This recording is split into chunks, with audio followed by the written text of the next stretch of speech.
So what costs are involved in rent-to-own credit repair?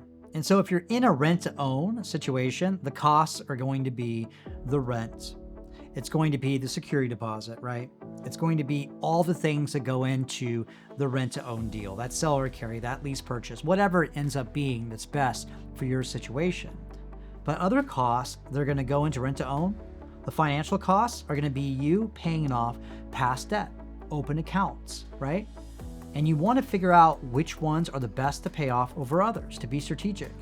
And then a cost that nobody talks about, that nobody brings up, and no one likes to even to discuss, is really the personal responsibility and the time that it takes to build a new habit. The time that it takes not to go out and buy lunch every day, to go out to dinner all the time, to pay for entertainment or subscriptions or other things. It's that sacrifice that happens, right? So you really need to be on the same page with what you're trying to accomplish with buying a home. You really need to have that intimacy that comes through finances if you're married, and make sure your kids are bought in so everyone understands where you're going and how you're going to get there.